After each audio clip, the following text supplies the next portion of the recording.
to this exciting session on archaeology with a very preeminent historian, archaeologist, and a scientist behind the science of archaeology of India, and who has been credited with many accurate findings, including that was accepted by the Supreme Court of India.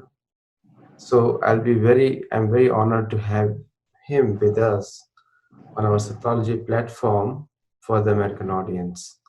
So do watch this video till the end and let us know your feedback. So without delay, I would like to introduce you, Sri K.K. Mohammed, a very eminent historian and archaeologist. Namaskar and welcome to this show. Thank you very much, sir. Thank you. So, so you have had recently we had. So before we start of the achievements a little bit, I'm going to know a little bit more about you. That how did you take up this profession, and you have been because you must be having some passion for it. Because unless without a passion, you are not successful in any work that you do. How did you come to this particular profession that you chose of archaeology? See, because it is from the very beginning, I had a fascination for history and archaeology. Even when I was a student in my high schools, I happened to read three books, but of course that was the books were mostly in English. But I read it in my mother tongue, that is Malayalam, because English was not. I was not very good in English at that time. So one was the discovery of India, written by Nehruji, and another one, glimpses of world history. Only portions of it, not the entire book, because it's a very voluminous book. Only portions of it. And then there was a book in Malayalam about Nalanda, Vikramshila, and our major university, ancient universities. This fascinated me. So I am from Kerala, Calicut. So then I took a conscious decision that for my higher studies, I'll be going to somewhere in North India, not here in Kerala, neither in Bangalore nor in Madras, but somewhere in North India. Because during that ancient period, that was the major happening place. So I just wanted to go somewhere in Delhi University or in Agra, but then there was somebody from Aligarh Muslim University. So it was easy for me to procure an admission there at that time. And I got the admission also. But when I passed out my high school, this one, MA examination, I was discriminated by a very eminent professor, that is Professor Irfan Apir. Admission for research work was given to somebody who was having 16 marks less than me in MA, almost 200 marks less than me in BA. So it was given to him because he was a party follower and I was not. I was a free thinker. Then I just thought, that I will go for my second, this one, the best topic. So that was archaeology. And I got into Archaeological Survey of India. That is, there was a school of archaeology at that time. And there, most of our classes were in the monument itself. For example, if you wanted to study about Brihadishwara temple, it will be in Brihadishwara temple partly. Similarly, if it is about Taj Mahal, it would be partly in Taj Mahal. So I liked the subject, and I knew for the first time I felt that I'm studying something very new. And that brought me into archaeology. It was, of course, a kind of situation which did not leave a very good taste in me, but at the same time, I gained out of it. So it was a blessing in disguise for me. That way I came into archaeology, and then I made my rapid strides also. No, not just rapid stride. You made hurricane strides in this, too fast. Thank you, thank you, thank you. Trending strides. So Yeah. you have been associated with some of the best historians of India, archaeologists from India, Professor B.V. Lal, Yes.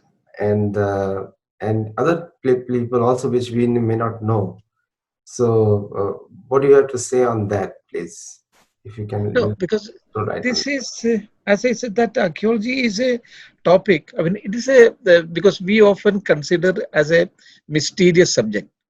So, as an archaeologist, you have to demystify the subject, and for that you have to learn. So, my initial learning was at the feet of Professor B.B. Lal, and especially at the famous site of Ayodhya, where we learned a lot of things from him.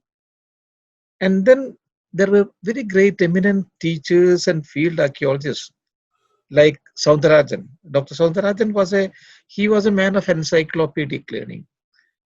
You ask him any question on any topic, whether it is ancient India, medieval India, European history, or the history of other countries, he will be answering you and in a very befitting way also. So that kind of scholarship I did not find in any other people. So these kind of very eminent historians and archaeologists were there for us because they were field workers also, they were government of India officials also, and at the same time they were very eminent teachers also. And they were teachers not only in English, Hindi, and Sanskrit, and many other languages. Like Z.D. Desai, he was another prominent historian and archaeologist. So we learned a lot of things from these eminent people. No, that's true. I think you learn more from persons than books sometimes because their experience also teaches you. Yeah. So you must be also preparing a new group of archaeologists who think like you and doing the similar research now. Yes, I often maintain because you should not be an extremist of any kind. Correct. There are, of course, Hindu extremists also, Muslim extremists. I mean, you have it in abundance, and then that Marxist, this one extreme Marxist group of historians, Yes. and that is the biggest problem for us. Because when something happens historically, if something has happened, we have to treat them in its right perspective, That's right. not in a distorted way. That is what was happening for a long time. So I had the temerity to stand against it when these people were at the height of their power in Aligarh Muslim University. That's right. Because at that time, opposing them, even BJP was also with them at that time. Up to Mm. 1988, even BJP was also there. And I mean, suppose you differ them even slightly on an academic point of view, then you will be clubbed as a Hindu fundamentalist or a Muslim fundamentalist. That's right. And the moment you side with them, then you will be a secular man also. So That's I right. had to fight against this one. Had to fight against this one. And very successfully emerged out also because of certain conditions. Otherwise, it was impossible. They would stifle you down. I mean, they would not allow you to come up in life. And whenever you fight against these people, then you will be having enough confidence. And at that time, in those days, I used to read a lot about this one self-improvement books, like Dale Carnegie's book, like How to Think, Grow and Reach, Napoleon Hill's. It was this kind of books, that gave me enough confidence to fight against these people. Otherwise, it was very impossible. It was an unequal battle also. That's right. Yeah. The logic, reasoning, and also the pursuit of intelligent analysis oftentimes cannot be on the side of any type of fanaticism because this is Yes, yes, yes. we have to keep our sanity. Yeah, The balanced view is always the best view. that's fine. I Yeah. totally agree with you there. Like coming back to this discoveries that you have done, and I would like you to tell the viewers that what are the major findings that you have done in the history of your Yeah. career. My first important discovery was the discovery of Ibadat Khana. Ibadat Khana means a house of worship. But this was the place where Akbar had invited people from different religions, Hindus, Muslims, Christian, Jains, then Parsis. All of them came to the hall of discussions at Ibadat Khana. He listened to them, all of those people, and closely questioned them. And then ultimately he evolved a new religion known as Deen-e-Ilahi, which is rightly considered as the nursery of Indian secularism. But the question was, where is this Ibadat Khana? So most of the historians, they used to identify it among the standing monuments of Fatehpur Sikri. Mm. And especially in Fatehpur Sikri, if you go to Fatehpur Sikri, just behind Diwane Am, there is one single pillared structure. Most of the historians used to identify that as Ibadat Khana. But there was one scholar, Sayyid Ahmad Mararavi, in 1906, he had said, no, it is not among the standing monuments. It is complete. It has completely fallen down, and it is in the shape of a mound. And he identified a mound in between Jami Masjid of Fatehpur Sikri and Jodhabai's Mahal. When Atar Abbas Rizvi and Flynn came, they also identified it, the same structure. But they were not having any proof in support of it. They simply said this is the place. But what I did is, when I examined the entire place, explored the entire site, I could get certain these clues in search. I mean, in terms of it, and that first of all, there was a painting of Akbar's time. Akbar, most of the important events of his lifetime, he had got it painted, and that is known as Akbarnama painting. And one of the painting was Ibadat Khana painting. That is the discussion Akbar was having with Christian fathers who had come from Italy and another father, that is Montserrat. So Akbar was having a discussion with these two fathers at Ibadat Khana, and the name of that fathers are also written in the same painting. And that painting, then this mount, I mean, it took 2 years for me to excavate it. I excavated the entire thing, and that had striking resemblance with the painting of Ibadat Khana. And this way I could prove that this was the real place of Ibadat Khana, because the painting is of Akbar's period. And Akbar himself had supervised it. So, and the striking resemblance of this painting with the structure which I had excavated within these 2 years, then I could prove that this was the real Ibadat Khana. And that was a great discovery also. Mrs. Gandhi was alive. She said, I mean, she wrote on the file also, this is a very important discovery. And this discovery, I could do it because I was having the same kind of fight with the same people, with the same Professor Irfan Habib. Otherwise, I would not have been able to do that one. And this also, and then there was a Christian chapel also, which Akbar had built for these fathers. That also I could discover on the basis of the certain clues that was given by Father Montserrat in one of his book known as Mongolicae Legationis Commentaries. I could fully discover that. So these were my initial stage. These were the most important discoveries. And later on, you were involved with other histories of India, particularly Ayodhya. You became very Yes. famous in Ayodhya Yeah. because of the faith of so many Hindus on that in Yes. Ayodhya. Yeah. Then, were there any other discoveries which you did from the archaeology point of view, which also you think are more important to tell the viewers about it? Yes. There was another important discovery. It is in Bihar. It's known as relic stupa of Buddha. Buddha, when he passed away at Kushinagar, his mortal remains were divided into into 8 portions, and it was enshrined in certain stupas. So at that time, the most important king was King Ajatashatru of Magadh. So he got the maximum portion, and it was buried in one stupa also. Again, the question is, where is this stupa? Earlier, some people had identified some other stupa, but the antiquity of that stupa goes only up to Gupta period. So you just cannot accept it, because it should go to 4th century AD or 5th century AD. Otherwise, you just cannot, 4th and 5th century BC. So then I explored another place, and when we excavated, we got an entire stupa also, and part of the relic casket also, because in every, if you have that relic means, I mean, the mortal remains of Lord Buddha.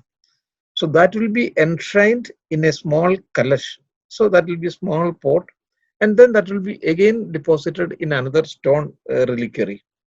So part of that I could excavate it from there, and there is a very good important stupa also. That's why that was another important discovery.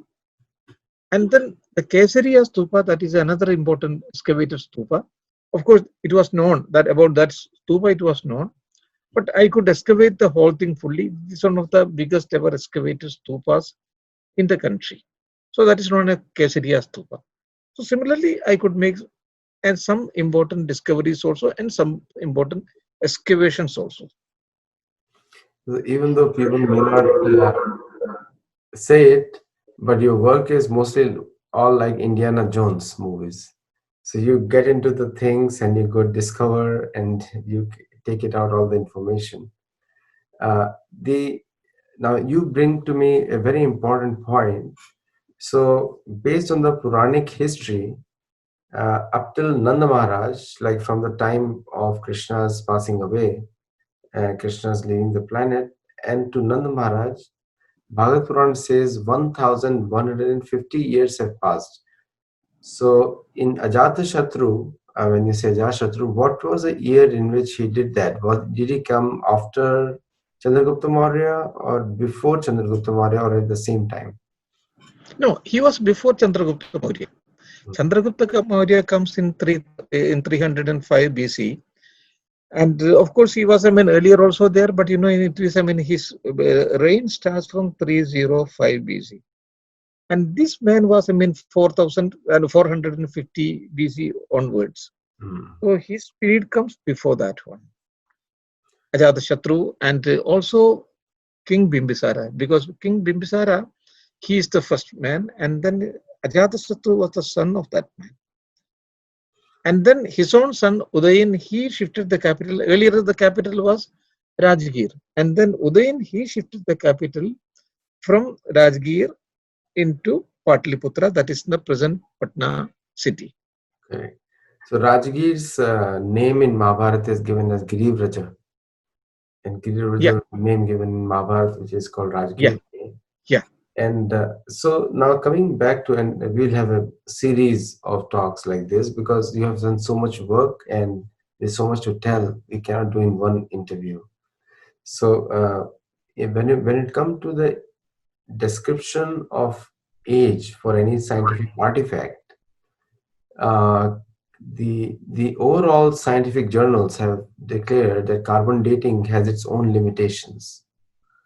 And so what are the other modern techniques available other than carbon dating which can accurately determine anything, object's age?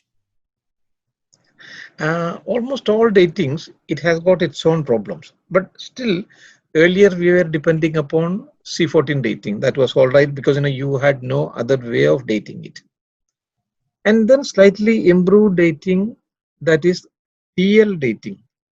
TL dating means thermoluminescence dating. And that is mainly based on the, because during the excavation you will be getting a number of pots, pans and other things. So for making pots and pans, you have to heat. First of all, you have to knead the earth. You have to add water, then you have to knead it, and then you have to put it into some kind of shape. And then in order to have the real shape, you have to heat it over and above 550 degrees centigrade. And the Chinese porcelain is 1200 degree centigrade, because then that becomes a very beautiful piece. But if you have more than 550 degrees centigrade heat, then it is tolerably good. That is what we call it. So on the basis of the first, heating this particular pottery piece, there is a dating method that is known as TL dating, that is thermoluminescence dating. When this pottery was first heated for making this pot. So that is a slightly improved version, but that also has got sometimes 5 to 7% of error. Then there is another optically illuminated OSL dating is there, optically stimulated dating is there. So all of them will be having some kind of inaccuracies. So for calibrating it, we have got a calibrated dating also, we call it. plus minus. That is, I mean, along with the date that was supplied by it, you can add 100 also, and you can subtract 100 also. So that is a safer method of dating it. No, very, very good points. Because people have to understand the method of achieving at a particular age, and then what degree, so that they can scientifically evaluate the proof of the age of some things. So, Yeah, why I've asked these questions is because whether it's a US or India, everyone is searching for their identity now. yeah. And for identity, they're looking for websites like 23 chromosomes and all these different websites which tell you about the gene composition. Mhm. But the connecting that to the material evidence on the ground, which actually gives them the identity of their own self. Yeah. And many times the faiths and the literatures, if they don't match, then there is a problem there. So Mhm. the people's faith and history are there, and they don't match the archaeological findings. So either one of them is right, another one is right. Yeah. And normally, in popular context, the faith wins usually. Yes, yes, yes. So because that is the way the human is made. Human has Yeah. to have some kind of bonding with the past. Now, Really.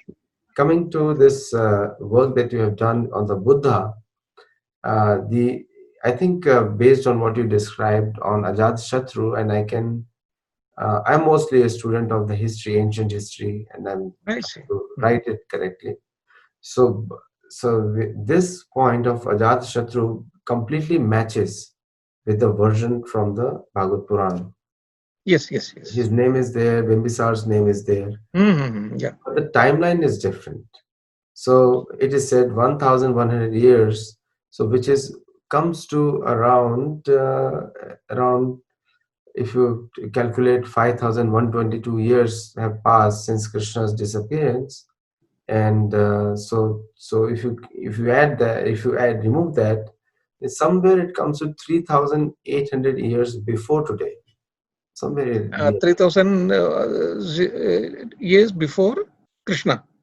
From today's point, it comes Yeah. out to around 3,000, like 3,800 years, considering that Krishna left the planet 3102 BC, Yeah. and this happened in 1,100 years or 1,150 years. Mhm. So then you see the difference there between the two, between the Yeah. current dates, which is AD and BC, and Yeah. these dates which you are saying. So Yeah. how do people reconcile this? Or what is the your archaeological point of view where you calculate the ages? There is one is the archaeological dating. Then you have the astronomical dating is also. Yeah. Neharacharya, he has been doing this kind of this one astronomical dating.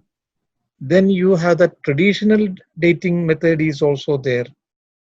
So as an archaeologist, because this is they have got their own flaws. I mean that is astronomical datings also, traditional datings also. This archaeological dating is on the basis of a this one excavations and also the recent finding of the scientific development also. That's right. So all over the world, this is mostly accepted. Hmm.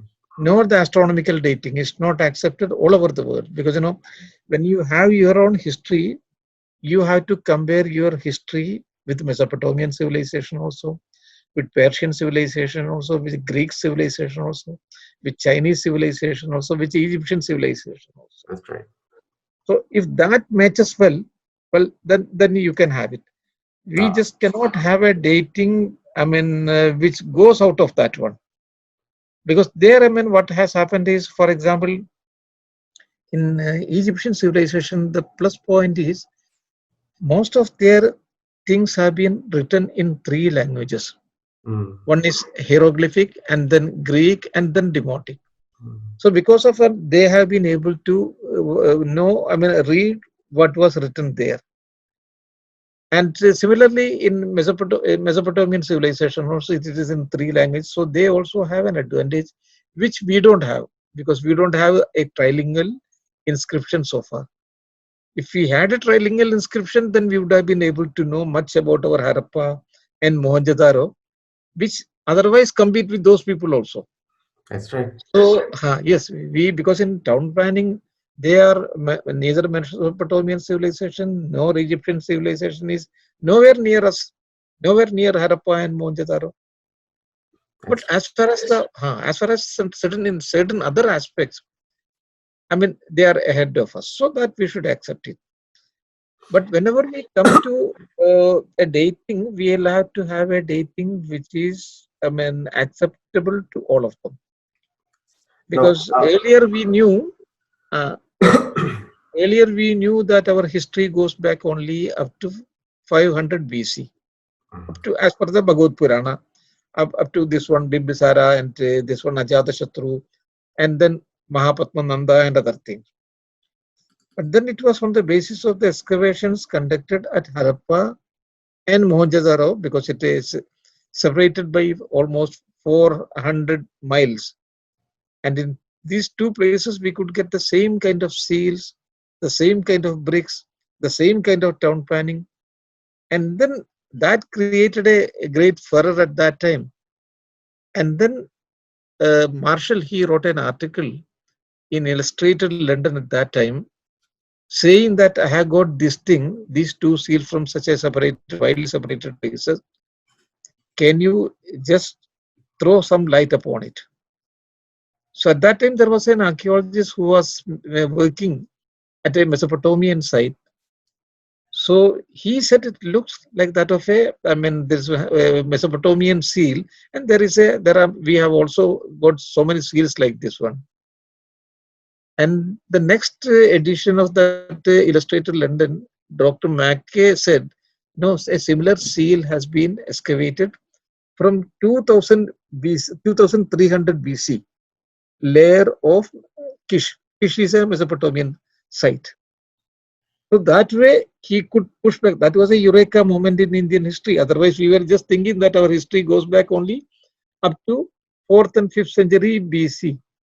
But this, when he got that seal, which is dated in 2300 BC at Kish, that is a Mesopotamian civilization site, we could push back the entire history, not only the entire history pushed back to 2300 BC, but also we could prove that we had commercial relations with those people, that our ships used to go from Harappa and Mohenjo-daro to those places, and we were having trade relation also.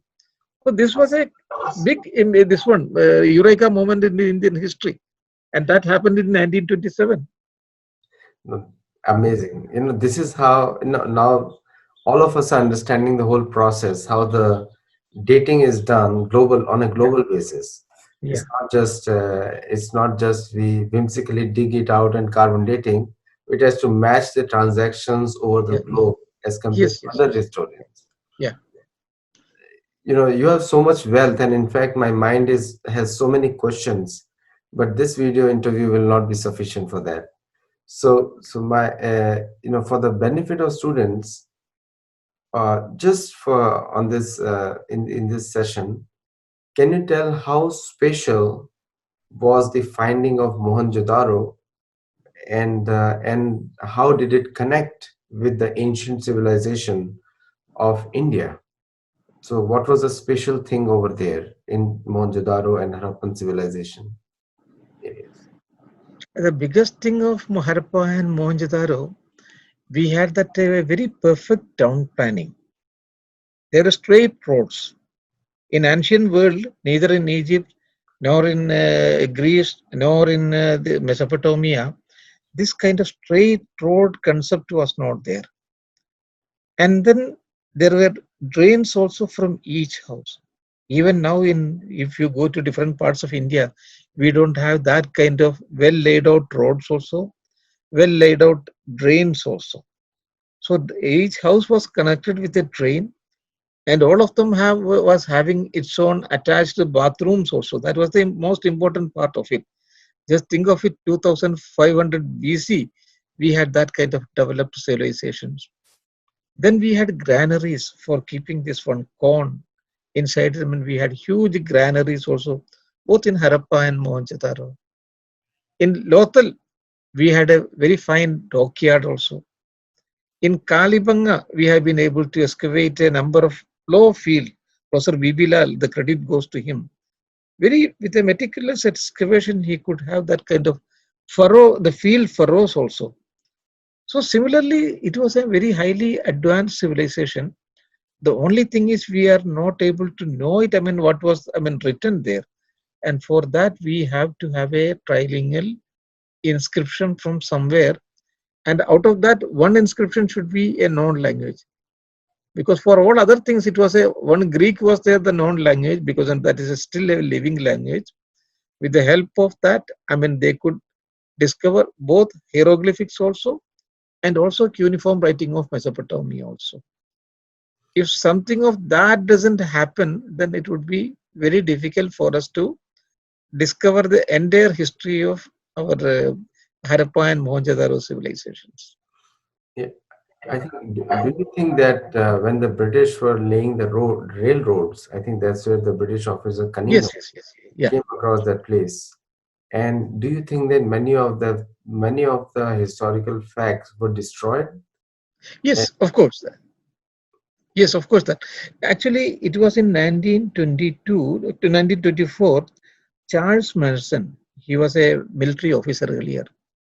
So he saw this site of Harappa, not Mohenjo-daro, the site of Harappa, and he wrote about the site also.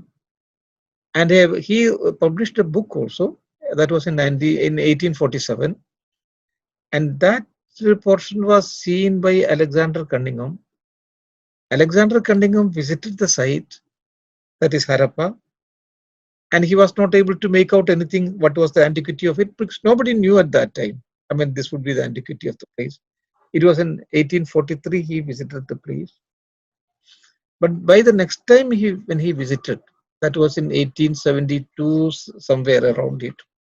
By that time, everything was destroyed, because by that time, we had a program of having railway line from Multan to Lahore. correct. And similarly, here in Bombay also, because that was from Thana to Bombay, that line was there. So there the problem was, here you can get stones. In Maharashtra, you can get stone for this one, for the railway track. But in Multan line, you were not getting it. And they were the brothers who had taken the contract, they were in a very real problem. Then somebody suggested that there is a huge this one mound. You can go there, and then that would be a very good quarry ground. And they quarried everything, but they also did not realize the importance of the site. If they had realized the importance of the site, perhaps they would not have done that one. So it's what a kind of this one, unknowingly they have done it. So if that had not taken place, perhaps we would have been in a better position to know about our architectural heritage. Sometimes we might be having ziggurats like that of Mesopotamian civilization, or like pyramids, but all of them were completely destroyed. So that was a this one calamity as far as our Indian heritage is concerned. So that way we lost a number of things. See, Mahabharat mentions 5,000 years back Jayadratha ruling Sindh, Yeah, and also Jayadratha also ruling till Multan. Multan is mentioned as a temple called Mulsthan. It is mentioned in Mahabharat.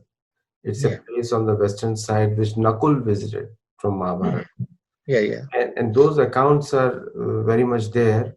If you look at the other parts of Mahabharat, when they talk about it, then they easily match up with the modern history. Very yeah. easily match up. Mm. So, would there be a wildest chance that Mohenjo-daro or Harappan was a site of Mahabharat? Is that possible? Because the time frame is still the same. Yes, yes, yes. See, the problem of the dating as far as an archaeologist is concerned, because the Mahabharata period, as per the excavation of Professor B.B. Lal, Mhm. he excavated Hastinapur, because Hastinapur is the most important place of this one, Pandavas and Kauravas both. And then he has created other places also associated with it, like Indraprastha, Panipat, Tilpat, Bagpat, Sonipat, all these important places. So, in all these places, at the lowest level, he has identified a pottery known as PGW, Mhm. painted graver pottery. And this painted graver pottery period is 1200 or 1300 years. Mhm. Not beyond that. Mhm. You just cannot push back it unless you get some new other side. But the importance of these places are, all these places are mentioned in Mahabharata in the original way. And for Mahabharata also there is a big problem because originally it was known as Jaya. So at that time it was having only 8,000 verses. Then it became Bharat. At that time it had 24,000 verses. And now we have got 1 lakh verses. So Sarah, there are so many interpolations. So first of all, we have to be very sure and which part of Mahabharata is the core of the thing.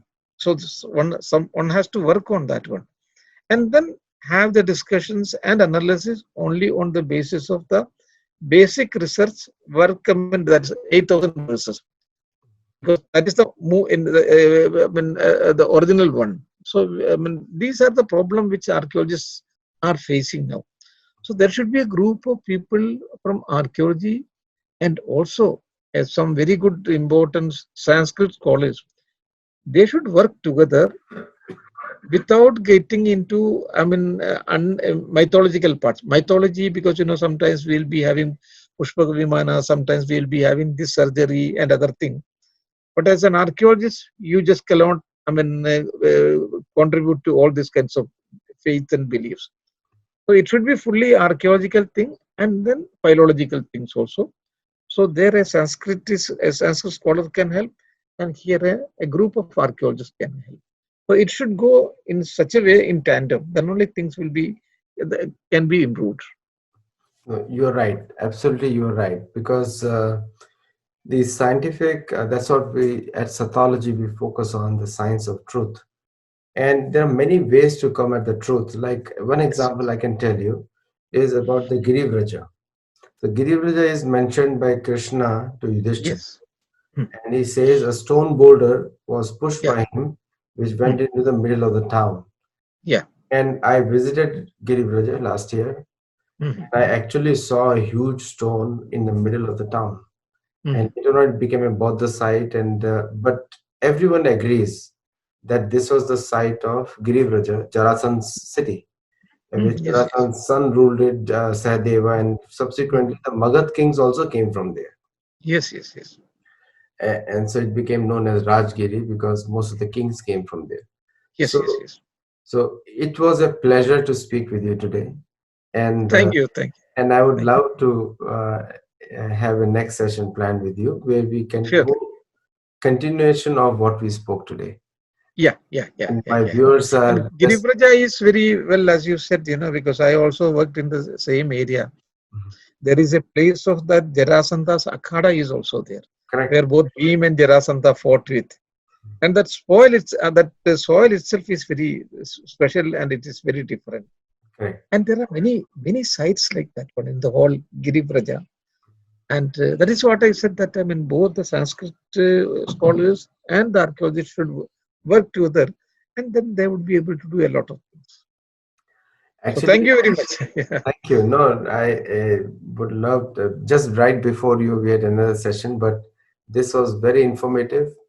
Yeah. And KK Mohammed ji, we would like to call you, whenever you have time, Oh, you surely. and Yeah. then we should continue this series. I think this will be very, very beneficial for everyone, Yeah. not just American students. Yeah. Yeah. Yeah. Thank you. Thank you, and Thank you, Sir. Welcome. Welcome. Welcome.